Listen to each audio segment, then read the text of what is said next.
Buenos días para todas y todos.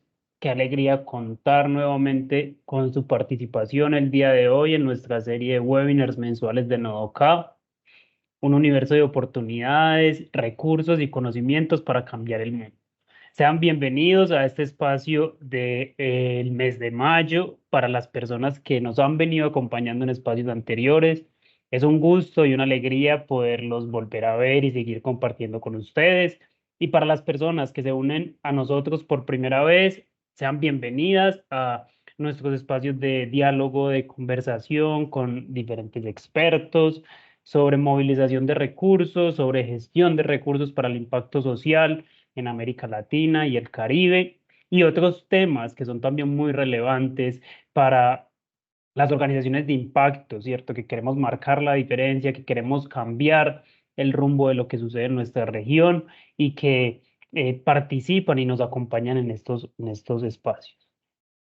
Para nuestro espacio del día de hoy, tendremos la oportunidad de dialogar con una invitada muy especial sobre un tema que es muy relevante y que es transversal no solo a la gestión de recursos y a la sostenibilidad de las organizaciones de impacto, sino también a nuestras vidas, a lo que hacemos para impulsar ese cambio que queremos lograr.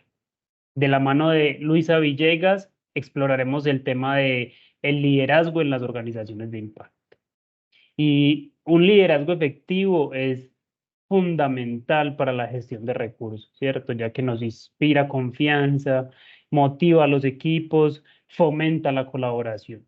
A través de la dirección estratégica de nuestros líderes, de una dirección empática, los líderes también pueden atraer fondos, pueden generar alianzas y pueden brindar ese apoyo esencial para que como equipo alcancemos esos objetivos de transformación social que nos proponemos.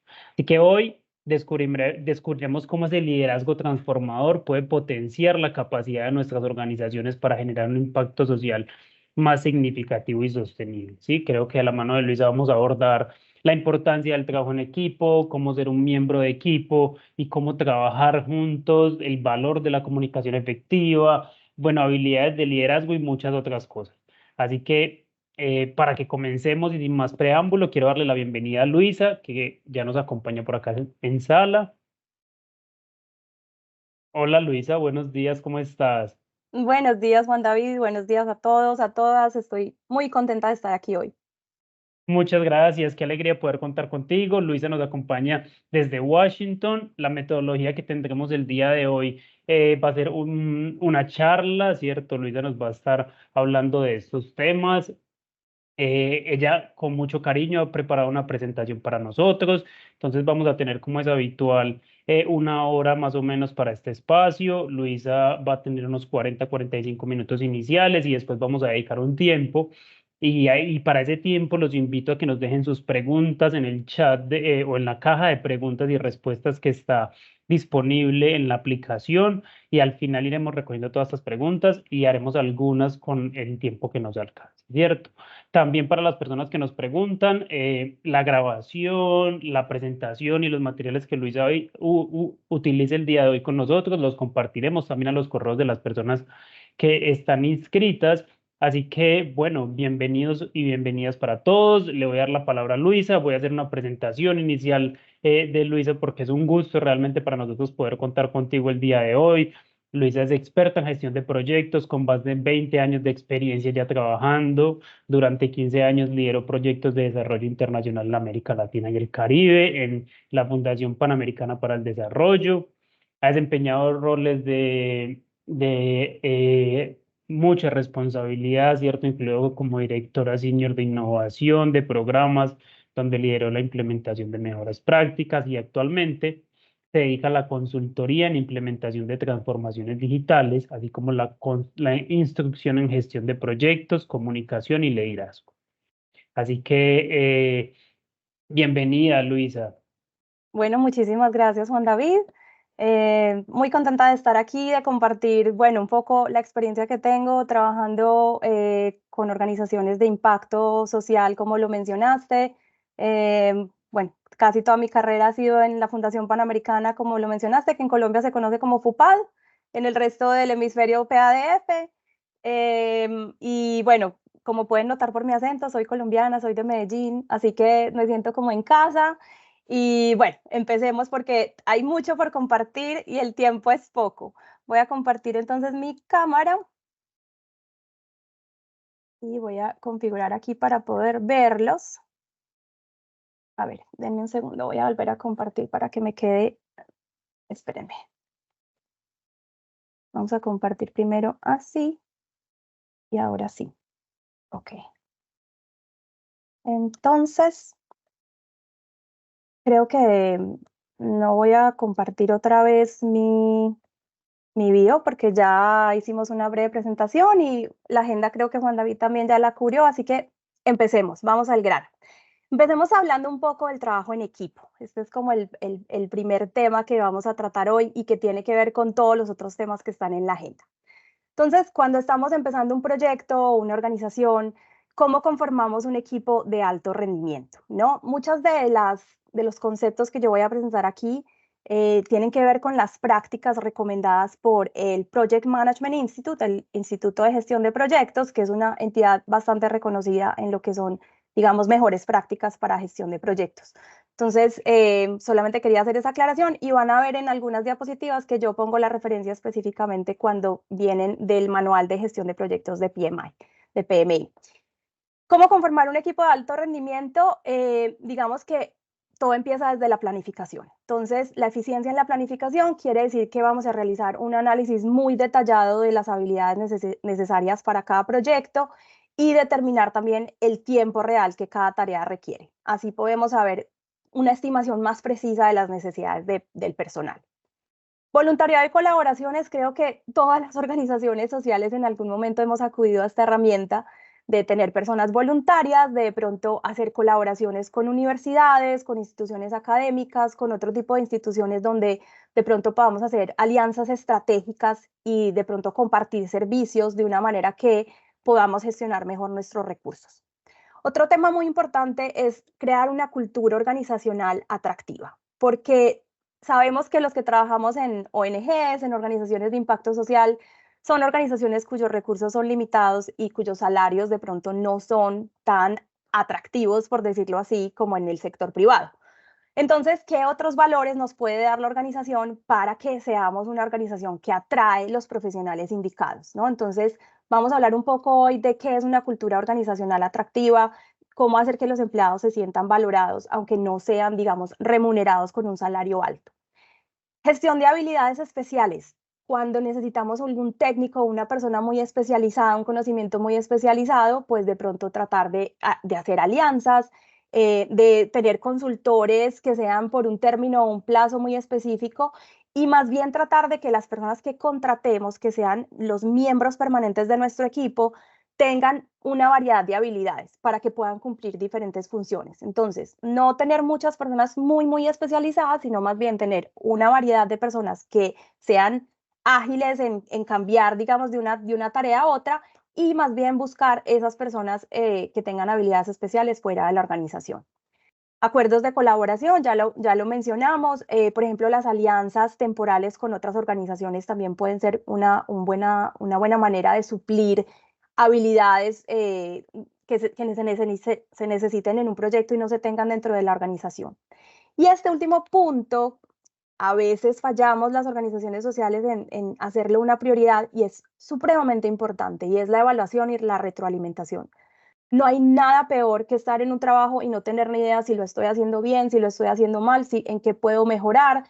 Esto hace parte de esa cultura organizacional atractiva y es tener un sistema, un programa de retroalimentación periódica. Tratemos de que no sea una vez al año este proceso pesado de llenar un montón de papeles y una cosa que la gente, sino tener espacios de pronto hasta menos estructurados y más informales de estar siempre dándole retroalimentación a las personas de nuestro equipo. ¿Okay? Paso a la siguiente. Bueno, adaptar estas prácticas no solamente va a hacer que optimicemos los recursos, que sabemos que nuestras organizaciones son limitados, sino que también va a fortalecer el compromiso del equipo con la misión de la organización, lo cual para nosotros en organizaciones de impacto social es supremamente importante y sobre todo en el entorno donde hay recursos limitados. Imposible hoy en día hablar de equipos y no hablar de equipos virtuales, porque esto antes era, digamos, la excepción, ahora es la norma en algunas organizaciones o algo supremamente común, ¿no? Entonces vamos a hablar de las ventajas y las desventajas y luego cuáles son las necesidades especiales de esos equipos. Las ventajas, pues ya las conocemos todos, ¿no? A veces puede traer menor costo para la organización porque no hay que mantener unos espacios de oficina tan grandes. Tenemos una mayor red de recursos porque ya no tenemos que limitarnos a contratar las personas que están en nuestra ciudad, sino que pueden estar en otras ciudades o inclusive en otros países. Las desventajas, y creo que todos lo vivimos durante la pandemia, es que las personas que de pronto no están presencialmente en la organización y no tienen ese contacto cara a cara, es más difícil crear ese sentido de pertenencia, ese sentido de equipo. Nos encanta trabajar de en casa, bueno, algunos, pero tenemos que reconocer que la presencialidad nos da una construcción de relaciones que no va a reemplazar la virtualidad. Entonces, ¿qué necesitamos para suplir esa falencia? Buenas herramientas, herramientas de comunicación. Hoy en día, gracias a Dios, estas están incluidas en cualquier paquete básico de información que tengamos. Teams, por ejemplo, Zoom, Slack. Hay otras herramientas de manejo de proyectos que se pueden conseguir online en versiones gratuitas o bastante económicas, Monday, Asana. Entonces, realmente hoy en día tenemos una variedad de herramientas a nuestra disposición. Esto es muy importante, las oportunidades estructuradas para comunicación no estructurada. Cuando todos estábamos en la oficina y almorzábamos juntos o nos vamos a tomar un café, nos encontramos en la cocina, nos encontramos en el pasillo, trabajamos en el mismo espacio, entonces alcanzamos a escuchar o decimos buenos días, ¿cómo te fue? ¿Qué hiciste el fin de semana? Nos conocemos un poco más y tenemos espacio para establecer relaciones que van más allá de la simple tarea o de la simple reunión de trabajo. Entonces, si tu equipo es virtual o si tus personas de ciertas personas de tu equipo son virtuales, muy importante tener espacios que no sean siempre la reunión de trabajo, sino que haya un espacio de 10, 15 minutos donde, ¿cómo vas? ¿Cómo te sientes? ¿Cómo te has integrado al equipo? ¿Qué desafíos tienes? ¿Ok? ¿Qué hiciste el fin de semana? De pronto, por ejemplo, yo cuando tenía mi equipo, todos los lunes por la mañana empezábamos la reunión y dedicábamos 10 minutos a decir cada uno qué hizo el fin de semana. ¿Por qué? Porque eso nos permite conocer un poco más de la persona como tal. Inclusive a veces uno puede descubrir que las personas tienen hobbies o habilidades que uno ni sabía y que de pronto hasta pueden ser útiles para alguna tarea o algún proyecto de la organización. Entonces, siempre permitir esos espacios.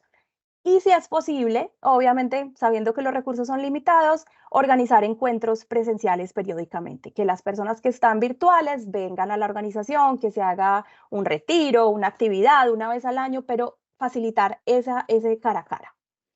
Otras herramientas que me gustan bastante para el manejo de equipos son el modelo Tuckman, ya las vamos a ver las cuatro, el acta de constitución del equipo, el uso de test de personalidad y lo que llamamos la matriz RACI. Entonces vamos a ver cada uno de ellos. El modelo Tuckman fue un modelo que desarrolló Bruce Tuckman en 1965, donde él decía que los equipos, todos los equipos pasaban por 4 etapas. La quinta la agregaron después. Pero primero empezaba con estas 4 etapas, les dejé los nombres en inglés porque riman, ¿no? Entonces era como muy fácil de recordar y para aquellos que alguna vez deseen presentar la certificación del PMP, esta es una típica pregunta que siempre entra en el examen. Forming, Storming, Norming, Performing es las 4 etapas de los equipos, ¿no? Entonces, la primera etapa de formación es donde los equipos se están conociendo, todo el mundo es como bien cortés, bien educado, todo el mundo es como bien cuidadoso, entonces apenas estamos como estableciendo esos lazos de confianza. Luego empieza la fase de conflicto y esto es normal, ¿ok? O sea, todos los equipos pasan un poco por esta dinámica. Entonces ahí ya los miembros empiezan a ser más vocales, más asertivos, empezamos a mostrar nuestra verdadera personalidad y eso va a llevar a choques, ¿no? Estamos como tratando de establecer quién hace qué, quién tiene derecho a esto, quién tiene la autoridad para aquello, entonces ahí se arma un poco de conflicto. Luego viene esta etapa de normalización, donde empezamos a aprender cuáles son nuestros roles y cuál es, digamos, el objetivo colectivo por el que tenemos que trabajar y empieza a haber un poco de mayor cohesión. Y luego llegamos a la etapa ideal, que es la de desempeño. Entonces ahí es donde el equipo va a trabajar con productividad óptima, va a colaborar más fácil, ya aprendimos a conocernos nuestras personalidades, a quién le gusta qué, a quién no le gusta, cómo le hablo a este, cómo no le hablo a este, y podemos resolver nuestros propios conflictos, ¿ok? Esta, digamos, es como la etapa a la que queremos que todos los equipos lleguen. Entonces, esto es una herramienta importante, ¿por qué? Porque si tú estás conformando un equipo nuevo y tienes presente este modelo, vas a entender que tu equipo va a pasar por esas etapas. Tu rol como gestionador de equipo es asegurarse que pasen esas primeras 3 etapas lo más rápido posible, o sea, facilitar como que pasen por esas etapas para llegar a esa etapa de desempeño lo antes posible. Cada vez que entra una nueva persona al equipo, es posible que estas 4 etapas se vuelvan a dar, ¿no? Entonces, estar consciente de que esto es normal. Y en 1977, o sea, unos 12 años después, Tuchman junto con Mary Jensen agregaron esta última fase, que es la de disolución, y que para mí es súper importante, sobre todo en nuestro tipo de organizaciones, porque muchas veces nosotros trabajamos por proyectos de donantes, de financiadores, y tienen presupuestos limitados, ¿no? Entonces, cuando ya la gente sabe que el proyecto se va a acabar, entra un poco esa ansiedad de me van a dejar en la organización, me van a pasar a otro proyecto, va a llegar una extensión de costo del donante, ¿qué va a pasar con mi trabajo? Empiezo a buscar trabajo, empiezo a buscar alianzas dentro de la organización para moverme a otra parte y eso es normal. Entonces, es muy importante que si yo soy, digamos, la persona que lidera el equipo, tenga en cuenta que esto va a pasar. ¿Cómo lo puedo mitigar? Siendo muy clara y muy transparente con mis empleados, con los miembros de mi equipo, diciéndoles si hay oportunidad de quedarse en la organización, si no, facilitarles su salida y planear para que el cierre del proyecto empiece desde antes de que el equipo llegue a esta etapa, ¿no? Entonces, ahí también hay, digamos, unos sentimientos encontrados de satisfacción de que completamos el proyecto, completamos la tarea, pero también, digamos, de pronto tristeza de que no vas a trabajar más con ese equipo. Entonces, de nuevo, lo importante es tener en cuenta estas etapas para manejarlas, para mitigarlas, para propiciar las que son las etapas más positivas y mitigar el impacto negativo de las que no. Otra herramienta que me gusta mucho, que parece bastante simple, pero créanme, es muy importante, es lo que en inglés se llama Project Charter o en español podemos llamar el acta del equipo, el acta de conformación del equipo. Y cuando digo acta, no tiene que ser una cosa súper solemne o súper formal. Esto lo usan mucho los equipos de manejo de proyectos en metodología Agile y muchas veces puede ser un post-it, un papel que pegan en la pared donde trabajan y puede ser hecha con marcadores, puede ser una cosa supremamente informal. Pero ahí vamos digamos, a establecer los valores compartidos del equipo, cuáles son las pautas para la comunicación, qué herramientas vamos a usar, nos vamos a comunicar por Teams, por WhatsApp, por email, qué cosas vamos a hacer en persona. Si tenemos personas que trabajan en diferentes horarios, entonces cuáles son los horarios básicos en donde todos vamos a estar disponibles. Si tenemos una reunión de equipo, qué expectativas tenemos de la gente en esa reunión de equipo. Y a veces la gente me dice, pero eso no es la misión, la visión, los valores, eso no es como de la organización, no hay como un manual de empleado. Sí, pero esto es específico al equipo, porque los equipos dentro de una organización trabajan muy diferente. No va a ser lo mismo el equipo de finanzas y operaciones que el equipo de monitoreo y evaluación o el equipo de desarrolladores de software. Tienen valores diferentes, ¿no? Están trabajando en operaciones diferentes. Entonces, todos esos acuerdos de equipo van a minimizar las oportunidades de conflicto, de falta de comunicación. Importante que esté visible, importante que esto se desarrolle como equipo. Esto no es algo que el jefe llega y lo escribe y luego se lo reparte a todo el equipo, no. Esto es el equipo, nos vamos a sentar y a qué acuerdos vamos a llegar. Si llega una persona nueva al equipo, muy importante que se le comunique esta acta o este charter, esta carta del equipo y que si es necesario la revisemos. Si hay un equipo, un miembro del equipo nuevo que trabaja en otra parte de Centroamérica y el horario de esa persona es diferente, entonces vamos a ajustarnos, ¿no? Entonces, esto parece bien simple, pero créanme que resuelve y minimiza muchos problemas. Otra herramienta que me gusta mucho recomendar para la gestión de equipos es el uso de pruebas de personalidad o evaluaciones de talento. De estas hay de muchos tipos, ustedes las conocen, ¿no? Yo, por ejemplo, soy especialista en el método de colores, que es el método que en inglés se llama DISC. En Colombia existen proveedores que pueden hacer este tipo de pruebas. Hay otras que las encontramos gratis en Internet. O sea, podemos encontrar de todo tipo de nivel de sofisticación. Pero estas pruebas es muy importante hacerlas como equipo, es decir, que todo el equipo haga las pruebas y hasta donde sea posible, digamos, compartir un poco los resultados. ¿Por qué? Porque esto nos ayuda a entender mejor digamos, las habilidades, las preferencias, los talentos, los deseos de crecimiento de las personas de nuestro equipo. Y nos ayuda mejor a alinear los roles. Entonces, si por ejemplo resulta que en una prueba de personalidad yo descubrí que la persona que tengo manejando las relaciones externas es súper introvertida y le gusta más es las cosas que son, digamos, de cálculo, de detalle, y yo la tengo haciendo relaciones externas, pues de pronto no es el mejor rol para esa persona.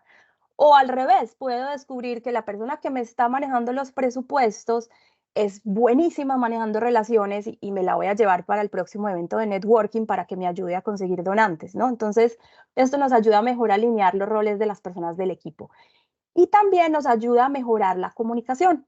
A mí me pasó cuando yo me certifiqué en el método de los colores, que descubrí que yo soy verde y amarillo, o sea, muy verde y amarillo. Esos son 4 tipos de personalidad, son azul, rojo, verde, amarillo. Y mi esposo es 100% azul. Entonces yo descubrí que cuando yo tenía un problema, un tema que resolver con él, le estaba llevando la comunicación de la manera equivocada. Yo no puedo llegarle a él con yo me siento así o esto me genera este tipo de sentimientos, sino que a él le tengo que llegar es con datos, con hechos, con cosas muy puntuales, ¿no?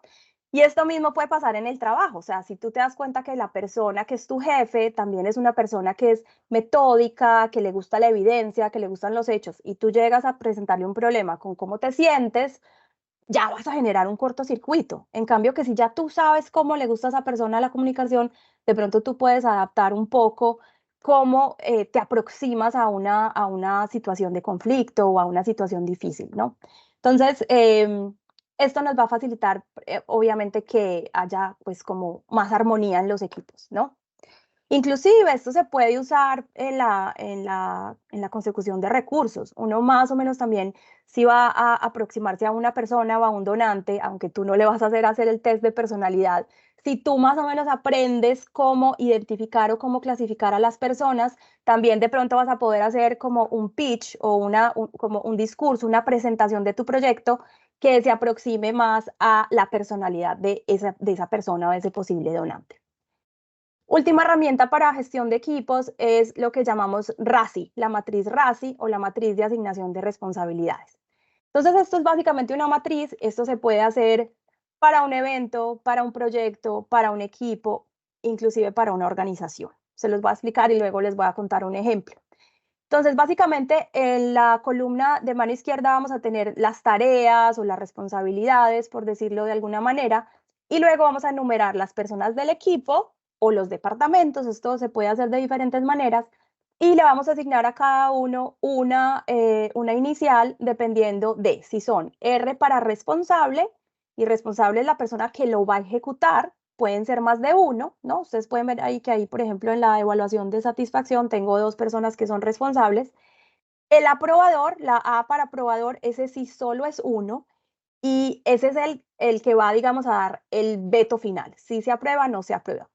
Consultado, la C de consultado, es decir, le vamos a pedir a esa persona su opinión y la vamos a tener en cuenta. Y la I para informado, de simplemente le vamos a mandar una copia del proyecto final o del documento final, lo vamos a mantener informado, pero no necesitamos tener su retroalimentación.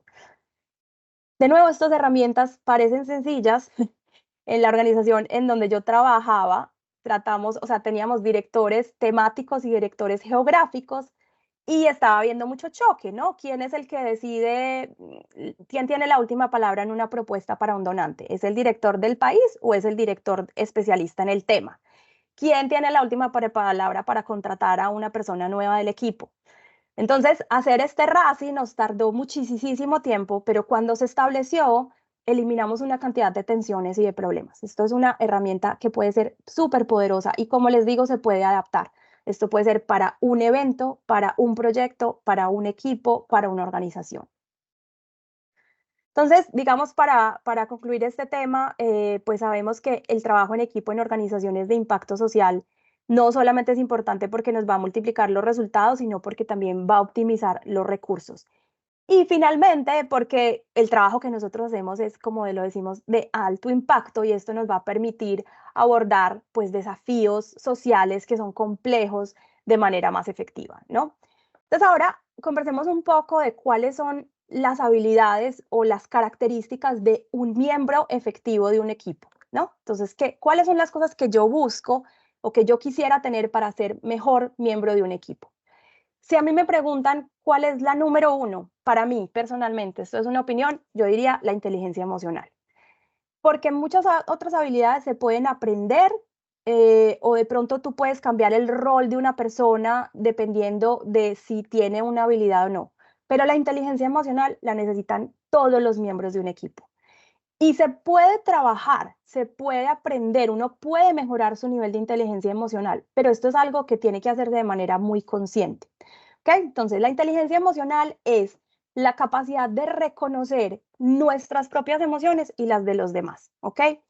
Y luego de reconocer esas emociones o esos sentimientos, cómo las utilizo, cómo las potencio o cómo las voy a minimizar para impactar de manera positiva el trabajo que yo hago. Entonces les voy a mostrar esta matriz. Esta es como una matriz típica de cómo se organizan los componentes de la inteligencia emocional, donde tenemos un aspecto interno, un aspecto externo y luego tenemos un aspecto de reconocimiento y uno de regulación. Entonces, en el aspecto interno de reconocimiento es ese nivel de autoconciencia, de que yo me doy cuenta qué emociones estoy sintiendo y cómo afectan estas al equipo. Entonces, si yo llego furiosa a la reunión de equipo, ¿cómo se va a sentir el resto de mi equipo? ¿Esto los va a afectar en lo que ellos quieran conversar o lo que quieran aportar a la reunión? ¿Y cómo me afecta a mí el equipo? Si yo llego a la reunión y veo que todo el mundo está nervioso porque el donante nos canceló la donación o lo que sea, ¿cómo me afecta a mí? ¿Cómo voy a reaccionar? Ese aspecto de regulación, de autogestión, viene en pensar antes de actuar, pensar antes de hablar. Si yo estoy consciente de que tuve una mañana difícil en mi casa y llegué a la organización o a la reunión furiosa, estresada, entonces es esa habilidad de yo tomar 3 respiraciones profundas y decir, ok, dejo estas emociones afuera de la reunión y voy a procurar que mis emociones no afecten el trabajo del equipo, ¿no? De generar esa confianza. En el ámbito externo es la habilidad de tener empatía, de entender los sentimientos del otro, de yo darme cuenta que mi compañero de equipo llegó hoy a la oficina con una cara larga o que llegó, que se nota que estuvo llorando. Es tener la habilidad de decir, ok, yo le voy a dar una tarea bastante difícil a esta persona hoy, pero me puedo dar cuenta que no está en un estado anímico para emprender este trabajo, ¿ok? Entonces, también emplear la escucha activa. Cuando las personas nos hablan, leer entre líneas, entender qué es lo que la persona realmente nos está diciendo, no estar simplemente preparados para hacer la próxima pregunta, sino de verdad escuchar. Y en el término de regulación, en ese ambiente externo, eso se convierte en habilidades sociales. O sea, las personas que tienen esa empatía tienen la habilidad de establecer mejores relaciones, pueden construir equipos más efectivos, pueden inclusive manejar mejor la actitud de las otras personas. Esto es realmente una habilidad que es súper importante. Cuando estamos, digamos, negociando con un donante o presentando un proyecto a un donante, esta habilidad de leer o entender, mirar digamos, las expresiones de la otra persona para ver yo cómo voy regulando mi presentación, es una habilidad que puede ser también muy, muy importante. Hablemos del manejo de conflictos. Vimos en el modelo Tuckman que todos los equipos pasan por una etapa tormentosa. Los equipos van a ocurrir, los conflictos van a ocurrir y no todo conflicto es negativo. Entonces, si nos concentramos en manejar el conflicto, en gestionarlo de manera positiva, podríamos inclusive llegar a mejores resultados, a tener perspectivas que antes no conocíamos. ¿Qué es lo más importante cuando estamos en un conflicto? Lo primero, lo más indispensable, el respeto. Mantener la comunicación abierta, respetuosa. Podemos tener desacuerdos, pero lo vamos a expresar de manera respetuosa. Eso es no negociable. Centrarse en los problemas y no en las personas. Es decir, si yo estoy resolviendo un problema en mi equipo, no quiero que me vengan a decir que Pepito Pérez es perezoso o que María siempre entrega las cosas tarde, sino que quiero que me digan el hecho de no entregar la propuesta a tiempo hizo que perdiéramos los recursos. Entonces nos vamos a concentrar en los problemas, no en las personas. La otra cosa, concentrarnos en el presente y en el futuro y no en el pasado. Entonces no es que hace 6 meses Pepito Pérez hizo esto, sino es qué consecuencias tenemos en este momento de esa situación y cómo lo vamos a mejorar a futuro. Entonces no quedarnos patinando en lo que ya pasó, porque eso no se puede cambiar, sino llevar otra vez la conversación a, ok, ¿cómo vamos a arreglar esto hoy? ¿Cómo vamos a hacer para que esto no vuelva a pasar? ¿Ok? y buscar las alternativas en conjunto. No es yo llegar y decir, bueno, entonces voy a resolver así, usted hace esto, usted hace lo otro, sino sentarme con las personas y decirles, esto fue lo que pasó, ¿cómo lo podemos resolver? ¿Ok?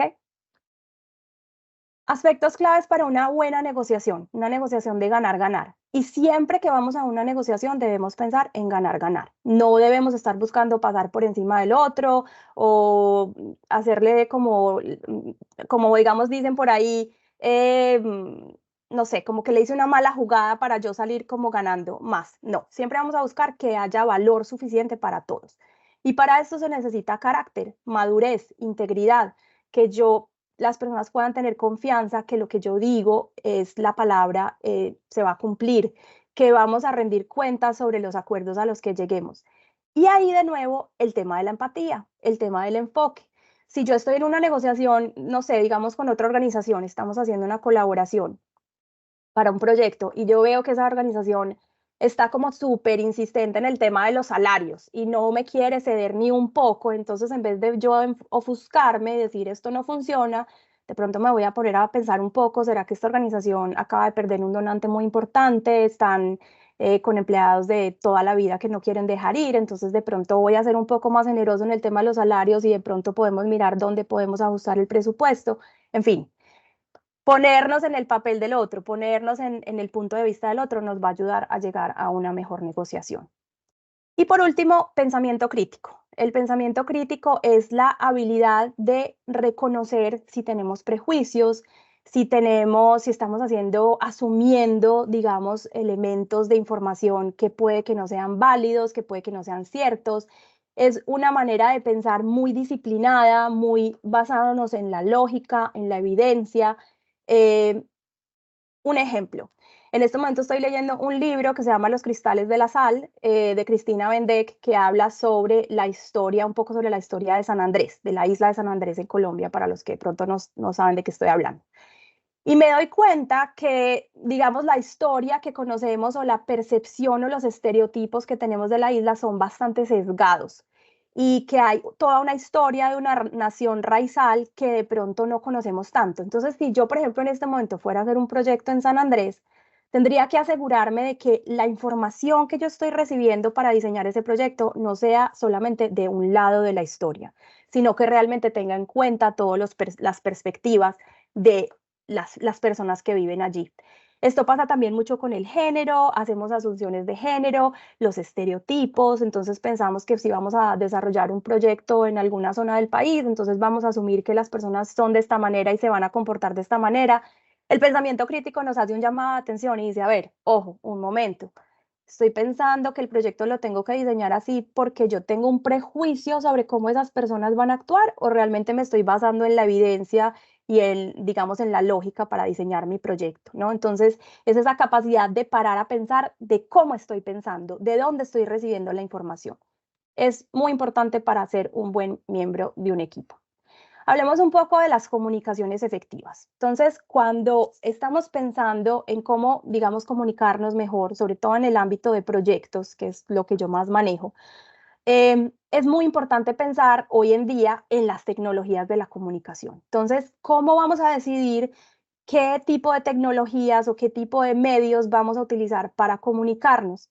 Y algunos de los factores que vamos a tener en cuenta, pues es la urgencia de la información, si necesitamos información en tiempo real o si podemos ir produciendo información cada mes, cada 3 meses, qué disponibilidad hay la tecnología que yo voy a utilizar. Entonces, si yo fuera a hacer un proyecto, no sé, con mujeres indígenas en el Alto, o en Bolivia, por decir algo, no voy a crear mi proyecto basado alrededor de una aplicación de teléfonos móviles inteligentes, porque sé que estas personas de pronto no van a tener ese acceso, ¿no? Entonces, pensar un poco como esos factores, el ambiente del proyecto para decidir cómo voy a comunicar.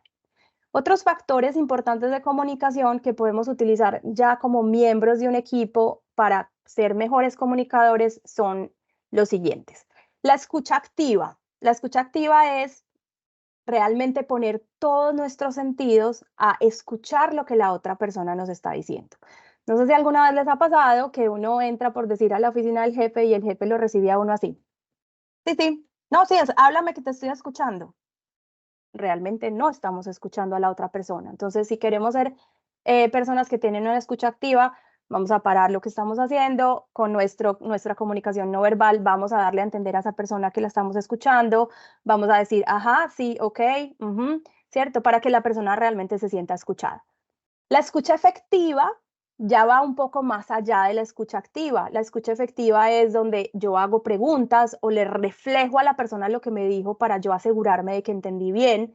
Voy a tener, digamos, el contexto de lo que la persona me está diciendo y, digamos, cuando la persona me está hablando, en vez de estar pensando cómo le voy a refutar o qué es la próxima pregunta que le voy a preguntar, estoy realmente tomando la información que esa persona me está dando.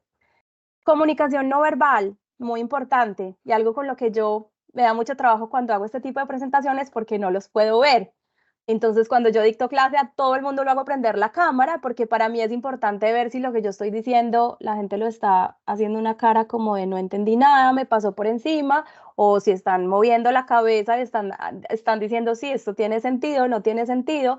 Esto es muy importante que lo tengamos en cuenta cuando estemos comunicando. Y mi recomendación para personas que trabajan virtualmente, por favor, prendan siempre su cámara. Damos una cantidad de información adicional cuando tenemos comunicación no verbal.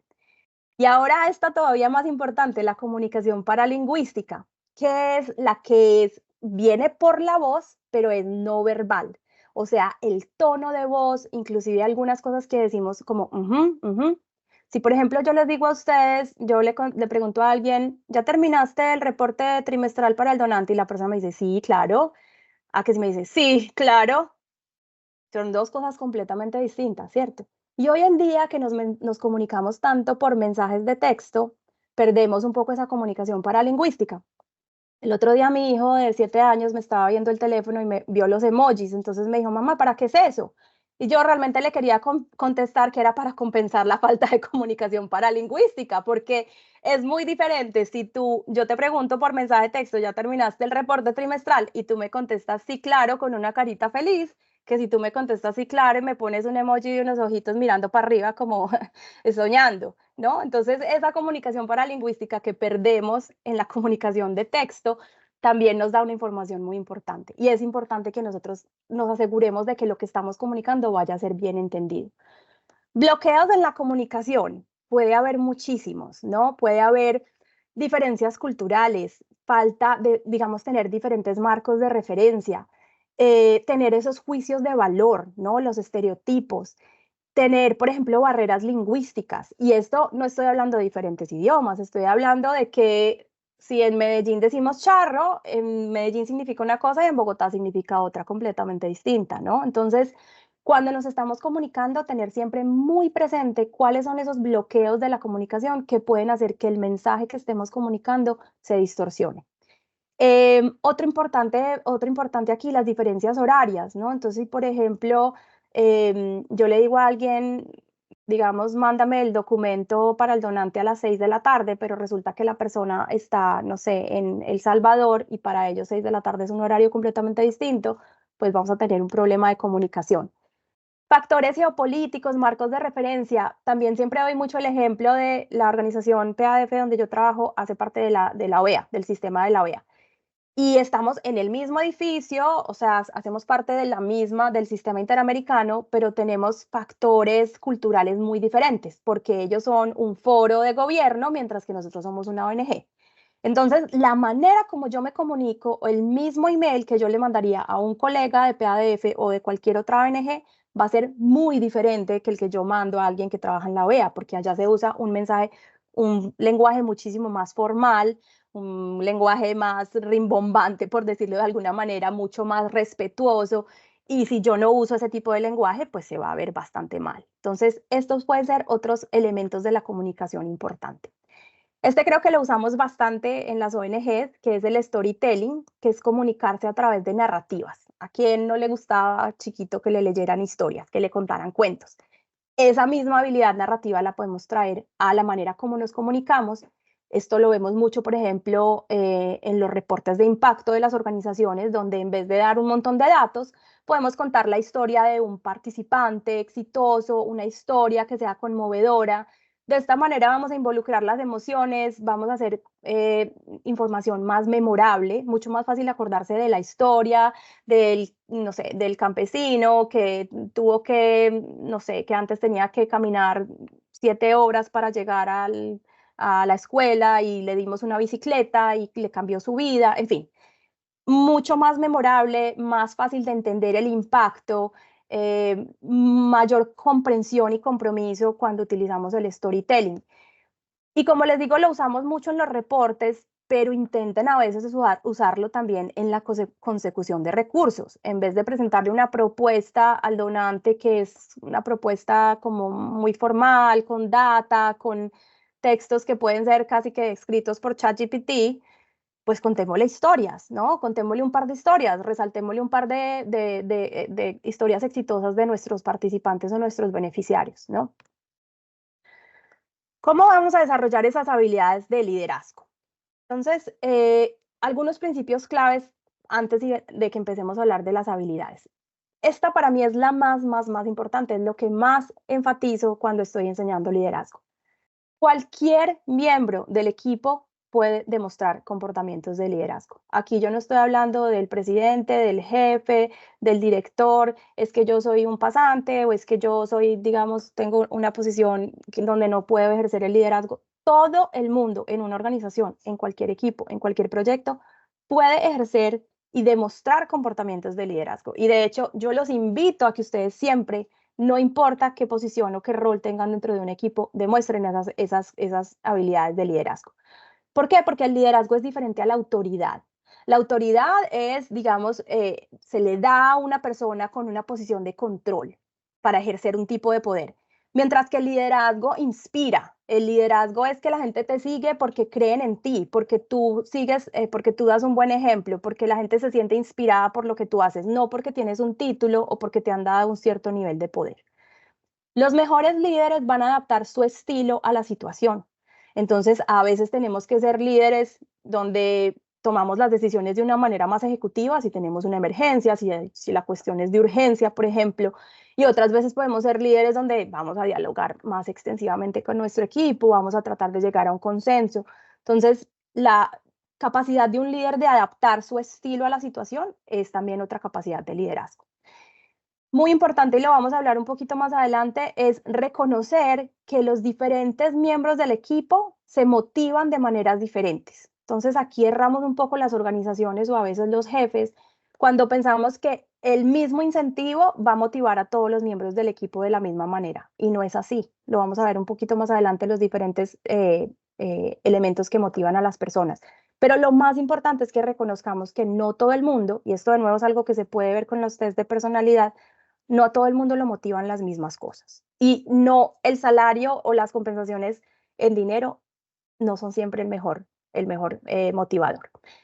Los líderes demuestran el comportamiento deseado, es decir, si yo quiero que mi equipo trabaje con honestidad, con integridad, con ética, yo tengo que demostrarlo con el ejemplo. Eso es algo que yo creo que es obvio.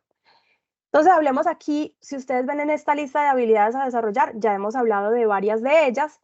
Me voy a enfocar de pronto en esta primera, que es la de establecer y mantener una visión. Muy importante cuando estamos trabajando en un equipo, que todas las personas del equipo tengan una visión común para que las personas comprometan su tiempo y su energía. Y esto es muy importante, como les digo, en las organizaciones sociales, en las organizaciones de impacto social. Si, por ejemplo, yo tuve un proyecto donde estábamos haciendo después de un año de la pandemia, estábamos haciendo un proyecto de pequeñas subvenciones a turoperadores en todo el Caribe. Nuestro donante era Royal Caribbean. Y después de un año de no haber cruceros, pues las personas que normalmente prestan estos servicios turísticos, pues estaban quebrando, o sea, estaban teniendo que despedir sus empleados, perdiendo sus equipos, perdiendo sus oficinas. Entonces entramos a hacer un proyecto de pequeñas subvenciones y era urgente, o sea, ya estas personas de verdad estaban en las últimas y si cerraban, pues entonces no iba a haber, digamos, esta oferta turística cuando las operaciones se restablecieran. Entonces estábamos en este proyecto con Royal Caribbean y la organización en PADF normalmente se hacen pagos una sola vez a la semana. Tú tienes que entregar todos los documentos los miércoles para que las revisen los jueves y el pago se hace el viernes en la tarde. Eso quiere decir que a la gente le llega el dinero más o menos el lunes. Entonces, si yo pasaba algún jueves en la mañana, quiere decir que ya a la persona no le iba a llegar el dinero, sino como hasta 10 o 12 días después, y eso no era aceptable para el donante ni para el tipo de proyecto que yo tenía. Entonces, lo que yo hice fue convocar a todo el equipo de pagos, de finanzas, de contabilidad, a todas las personas involucradas en el proceso que normalmente no se involucran en la ejecución del programa como tal, y les expliqué el proyecto. No solamente les expliqué, sino que les leí las cartas de aplicación que nos estaban llegando de la gente diciendo: vamos a perder la casa, vamos a tener que despedir personas que han trabajado con nosotros 25 años, o sea, eran realmente súper emotivas. Y con eso, mi equipo me dijo: está bien, vamos a hacer una excepción y vamos a hacer pagos 2 veces a la semana. Cuando el proyecto terminó, además les compartí todas las cartas de agradecimiento, las fotos, todas las historias de éxito que teníamos. Eso es establecer y mantener una visión común alrededor de un equipo, donde todo el mundo decidió hacer el trabajo extra y salirse un poco de la norma, porque todos estábamos alrededor de la misma misión, ¿ok? Entonces hablé un poco de que íbamos a conversar un poco de cómo motivar. Hay, digamos, dos aspectos críticos. Uno, que se los mencioné ya, y es entender que no todos los empleados se motivan de la misma manera. Entonces, yo tenía un empleado en mi equipo que en la organización, digamos, una vez al mes se hacía este evento donde reconocían el empleado del mes y lo llamaban al frente y le daban un certificado. Y esta persona me dijo: Luisa, por favor, nunca me vayas a nominar a empleado del mes, porque esto me parecería me daría demasiada ansiedad, sería el peor castigo para mí. Entonces, digamos, entender que no a todo el mundo lo motivan las mismas cosas, ¿no? Y trabajar con los miembros del equipo para que sigan comprometidos con el proyecto y con los resultados. Entonces, podemos ver aquí que no todo el mundo lo motivan las mismas cosas. Hay gente que le motiva la competencia, o sea, un poco ver cuánto dinero hemos traído en este equipo y cuánto dinero han traído en el otro. Y una competencia sana, no tiene que ser algo complicado. Hay personas que les gusta manejar gente, tener responsabilidad, a otros no les gusta manejar gente. Hay gente que le gusta sentirse parte de un equipo. Entonces, digamos, entender esos factores motivacionales es bastante importante. Sé que estamos un poco ya cortos de tiempo. Les voy a dejar aquí solamente esta imagen. Este señor se llama Robert K. Greenleaf y él, digamos, es como indicado como la persona que trajo el concepto de liderazgo de servicio a el ambiente, digamos, profesional o corporativo. Y les dejo esto para que lo pensemos un poco. El liderazgo debe, ante todo, satisfacer las necesidades de los demás.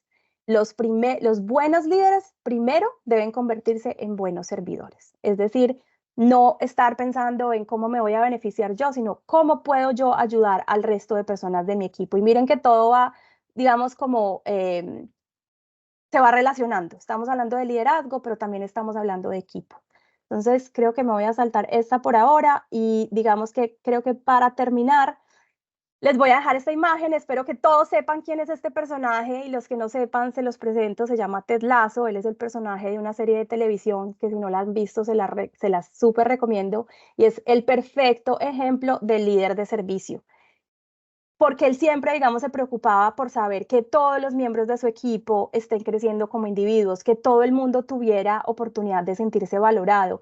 Tenía en cuenta tenía mucha empatía, mucha inteligencia emocional, cómo miro yo qué está pasando en la vida personal de cada miembro de mi equipo y cómo eso está afectando su desempeño en el equipo. Así que se los recomiendo que hagan el ejercicio de ver esta serie buscando los elementos de liderazgo que hemos conversado hoy aquí un poco. Un último concepto, el concepto de Kaizen, que fue, digamos, una filosofía que surgió en Japón después de la Segunda Guerra Mundial, donde el país estaba destruido, ni siquiera los mismos japoneses querían comprar productos hechos en Japón, y entonces decidieron que en vez de tratar de hacer grandes cambios, lo que iban a hacer era muchos pequeños cambios constantes, ¿no? Y todos estos pequeños cambios los iba a hacer todo el mundo que trabajaba en una empresa, todos los empleados podían mejorar su desempeño y todo el mundo era responsable de su propio crecimiento. Entonces, con este pensamiento los voy a dejar, de que siempre estén buscando hacer pequeños cambios en términos de crecimiento, de mejorar, de ser mejores miembros de equipo, de demostrar esas habilidades de liderazgo. Y no necesariamente tenemos que hacer grandes cambios, sino que si vamos implementando un cambio positivo todos los días, pues esto nos va a responder con creces. Así que lo voy a dejar por aquí Muchísimas gracias y pues estoy atenta a preguntas.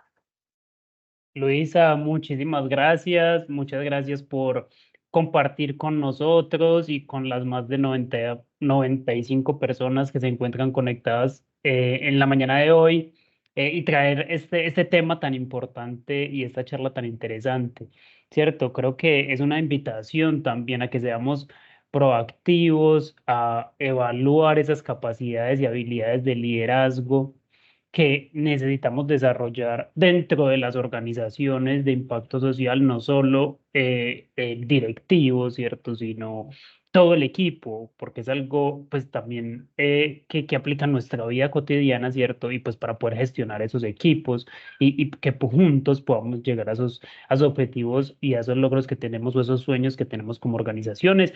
Si alguien tiene alguna pregunta, acá tenemos un par de preguntas, los invito a que nos las dejen en el chat para poder aprovechar estos minuticos que nos quedan con Luisa. Y mientras nos van dejando sus preguntas, aprovecho para contarles que Nodoka de Macaya es una plataforma con información y conocimiento para fortalecer las capacidades de las organizaciones para la gestión de recursos, ¿cierto? Las personas que nos acompañan el día de hoy, que aún no se han registrado, los invito a que entren www.nodoka.co, ya les dejamos el link en el chat para que conozcan la plataforma, se registren y puedan encontrar allí también las oportunidades que necesitan sus organizaciones para contar con los recursos necesarios para realizar esos cambios que se sueñan, ¿cierto? Y si hablamos, por ejemplo, de esas habilidades y capacidades que necesitamos dentro de nuestras organizaciones, también van a poder encontrar allí oportunidades de formación, oportunidades de financiamiento para fortalecer esas capacidades del equipo, de la organización y también para impactar a las comunidades de la forma que nos soñamos. ¿Sí? Y ahora para pasar a las preguntas, Luisa, creo que tocaste muchas habilidades y capacidades que debemos tener las personas encargadas de la gestión de recursos en las organizaciones. Si bien eh, siempre nos soñamos tener o saber a formular el mejor proyecto, buscar y poder entender las oportunidades y las convocatorias de la mejor forma, ¿cierto? Para poder llegar a los recursos. También creo que tocaste muchas otras habilidades que a veces pasamos por alto, que creo que influyen mucho en este rol, ¿cierto? Que es la escucha, la comunicación, la gestión de equipos, todo lo que nos contaste sobre proyectos, relacionamiento, el storytelling que es tan valioso pues a la hora de escribir esos proyectos.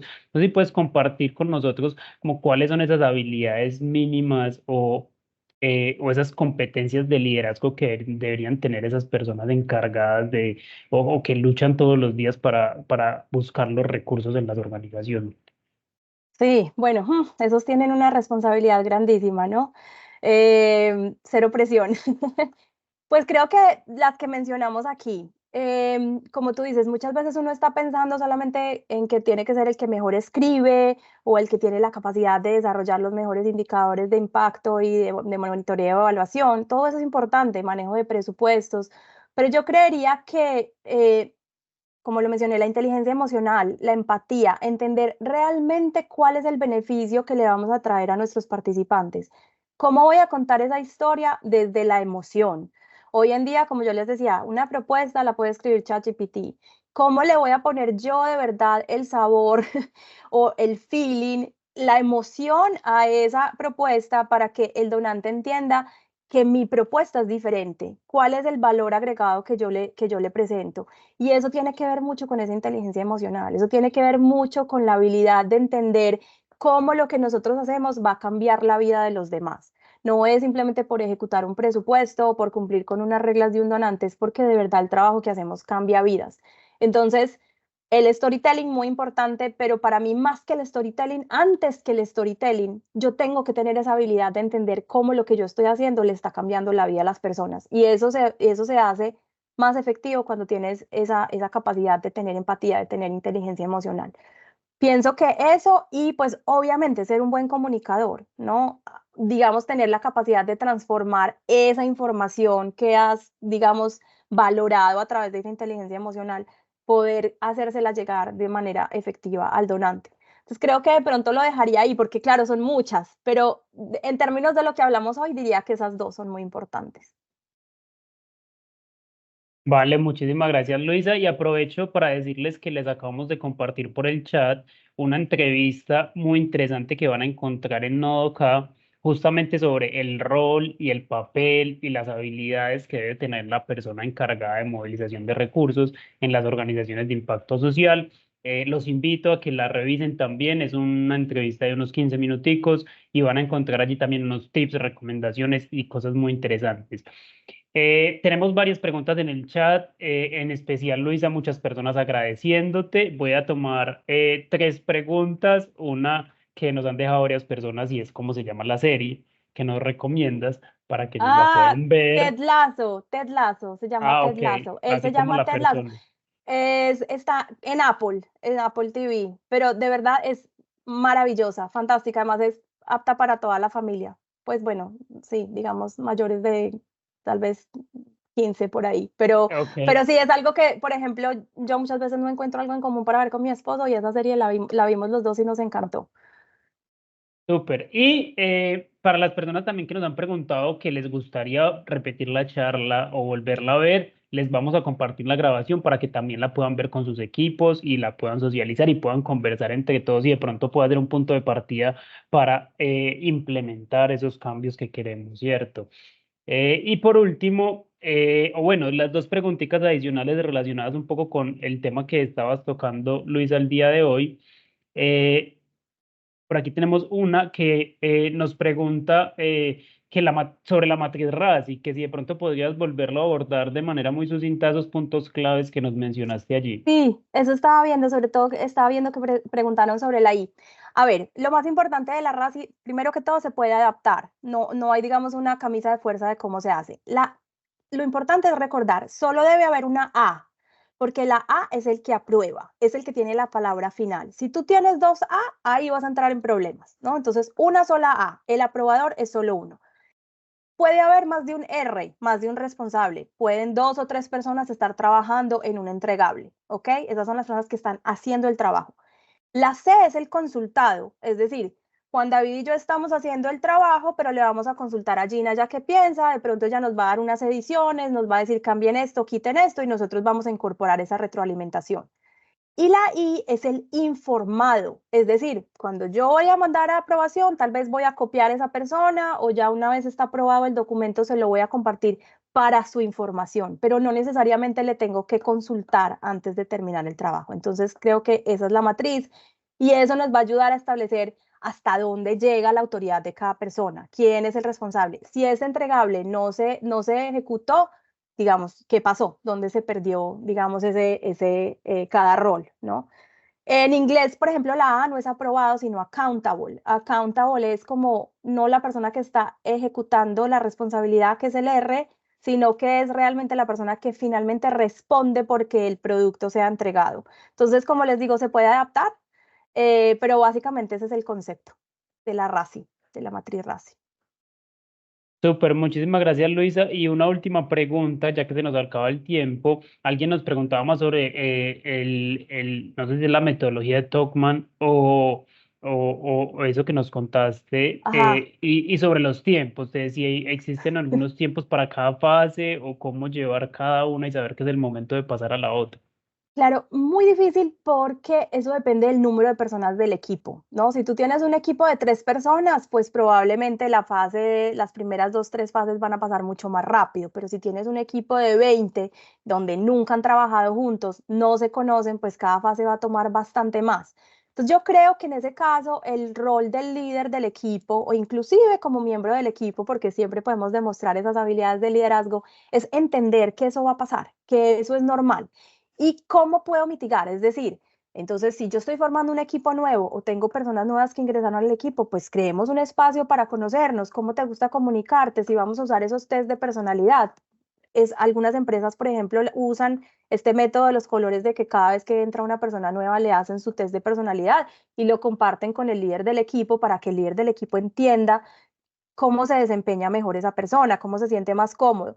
En la parte de los conflictos, ¿cómo mitigarlo? Con una acta de equipo, por ejemplo. Si yo tengo una acta del equipo, entonces ya vamos a decidir como equipo cómo nos gusta comunicarnos, cuáles son nuestros valores. Entonces, yo diría que no es un tiempo, sino más bien entender que eso es normal y que yo como parte del equipo o como líder del equipo, qué herramientas puedo usar para mitigar los efectos negativos de cada fase y hacer que lleguen lo más rápido posible a esa fase de desempeño. Maravilloso, muchísimas gracias Luisa. Creo que lo vamos a dejar hasta aquí por ahora. Tenemos otras preguntas en el chat. Solo una última, José Andrés, que nos pregunta sobre cómo formarse en PMP. Aprovecho para contarte que el próximo mes, en el mes de junio, tendremos nuestro webinar sobre formulación de proyectos. Allí podremos responder tu pregunta y allí te invitamos a que participes también de ese espacio donde vamos a hablar de formulación de proyectos para la gestión de recursos y el impacto social. Y además, en el mes de junio, en el mes de julio, desde Macaya también tendremos un curso de formulación de proyectos y gestión de recursos para el impacto social. Así que súper invitados también a que conozcan la información. Aquí les vamos a dejar en el chat el link para que puedan registrarse.